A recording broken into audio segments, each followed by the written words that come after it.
Classic फिल्मी बातें में आज बात करेंगे प्राण साहब की। एक ऐसा विलेन जिसके नाम से ही लोग कांप जाया करते थे। एक ऐसा कलाकार जिसकी फीस हीरो से भी अधिक हुआ करती थी। एक ऐसा नाम जो लोगों ने अपने बच्चों का नाम रखना ही छोड़ दिया था। जिसकी एंट्री से पहले धुएं के छल्ले स्क्रीन पर नजर आते थे और दर्शकों की घिघी बन जाती थी। बात करेंगे प्राण साहब की। प्राण साहब का जन्म 12 फरवरी 1920 को दिल्ली के बल्ली मारान में हुआ था। उनके पिता रोड बनाते थे, कॉन्ट्रैक्टर थे और देश में इधर से उधर उनका ट्रांसफर होता रहता था। कभी लाहौर, कभी दिल्ली, कभी मसूरी, कभी शिमला। तो इस तरीके से प्राण साहब बचपन में एक जगह से दूसरे जगह काफ़ी घूमे और 1940 के आसपास वो लाहौर शिफ्ट हो गए थे। देहरादून का जो फेमस कलसी पुल है उनके पिताजी ने ही बनवाया था। 1940 में प्राण शिफ्ट हो गए थे लाहौर में। उनके पास एक तांगा गाड़ी भी थी और उसी तांगा गाड़ी पर चढ़कर वो घूमा करते थे। पान खाने का शौक था।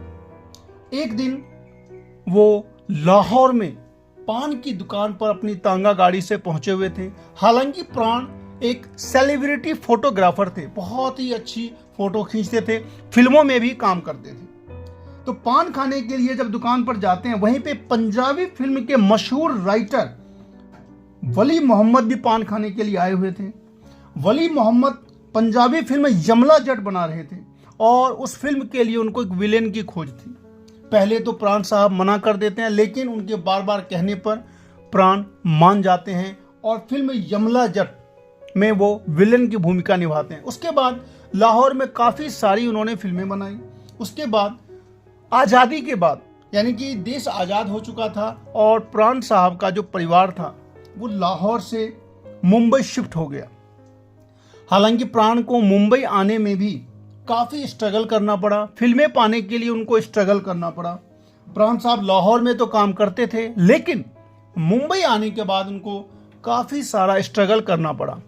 इस स्ट्रगल में उनका साथ दिया था शहादत हसन मंटो, जो लेखक हुए हैं वो, और एक एक्टर श्याम ने।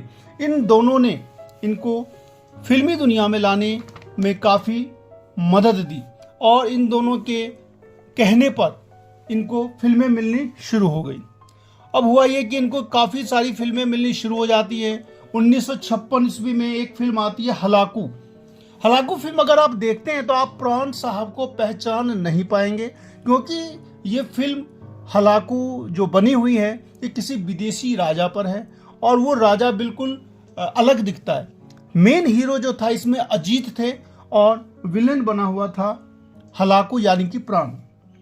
इसके बाद लगातार इनकी फिल्में आनी शुरू हो जाती हैं और उन फिल्मों में इनको खाली नेगेटिव रोल ही मिलता है।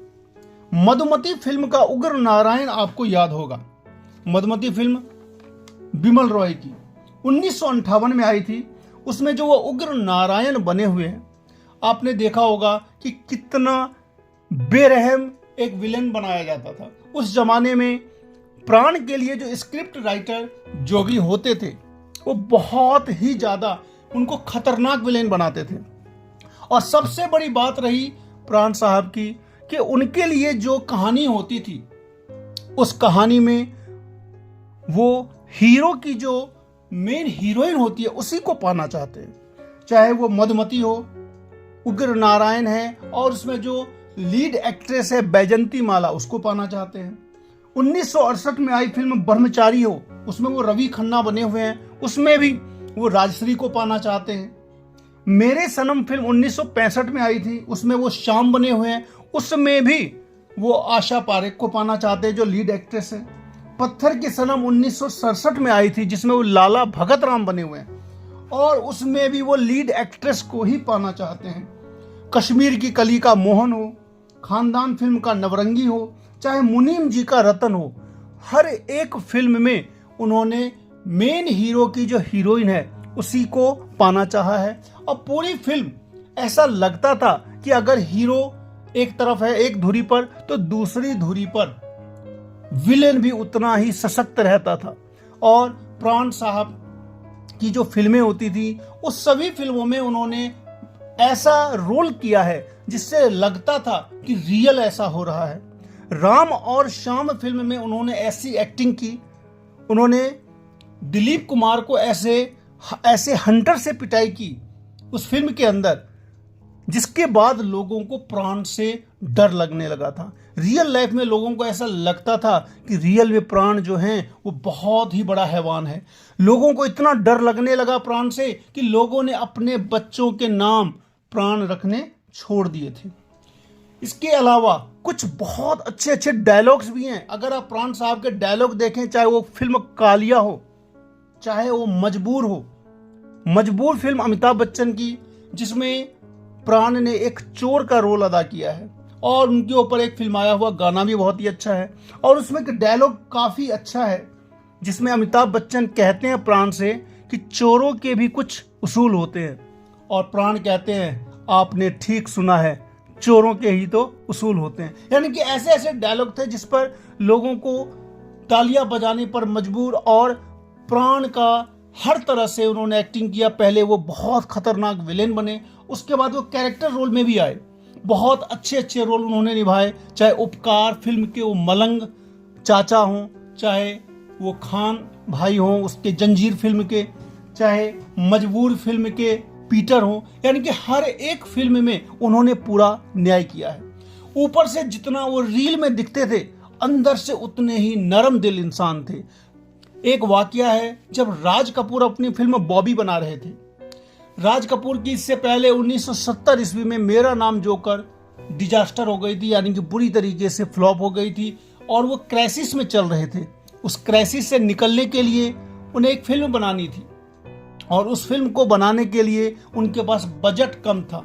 ऐसी स्थिति जानने के बाद प्राण साहब ने कहा कि मैं ये फिल्म करूंगा, लेकिन केवल 1 रुपया में, और बॉबी फिल्म में प्राण ने केवल 1 रुपया में काम किया था। तो इस तरीके से प्राण साहब के अंदर बहुत ही ज़्यादा पूरे फिल्मों के प्रति, फिल्म के लोगों के प्रति बहुत ही ज़्यादा सम्मान भाव था।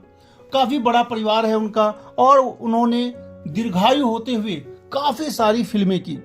अमिताभ बच्चन को एक सुपरस्टार बनाने के पीछे भी प्राण साहब का ही हाथ है, क्योंकि जिस समय में जंजीर फिल्म बन रही थी और प्रकाश मेहरा जब पहले उस फिल्म के हीरो के लिए धर्मेंद्र के पास जाते हैं, धर्मेंद्र मना कर देते हैं, देवानंद के पास जाते हैं, देवानंद भी मना कर देते हैं, क्योंकि होता है कि किसी की पहले से अगर टाइमिंग नहीं है तो लोग मना कर देते हैं। उसके बाद वो काफ़ी परेशान थे, तो प्राण साहब ने ही उनको बतलाया था कि अमिताभ बच्चन को ले लो, और उस फिल्म में फिर प्राण ने भी एक्टिंग की, और वो फिल्म सुपरहिट हुई, ब्लॉकबस्टर हुई। अमिताभ बच्चन उसी से सुपरस्टार भी बने। तो इस तरीके से प्राण साहब ने कभी 1 रुपया में फिल्म किया, कभी हीरो से भी ज़्यादा उनकी फीस हुआ करती थी। वो ऐसे विलेन थे कि हीरो से भी ज़्यादा उनकी फीस हुआ करती थी, और सबको समान रूप से लेकर के चले। और सबसे बड़ी बात ये होती थी कि उनकी सभी फिल्मों में जब वो विलेन बनते हैं तो फिल्म की जो लीड एक्ट्रेस है उसी को वो पाना चाहते हैं। इस तरीके से प्राण साहब ने लाइफ में लगभग 400 से ऊपर फिल्में बनाई, और उनके जो डायलॉग्स हैं आज भी देखे जाते हैं और लोग रोमांचित हो जाते हैं।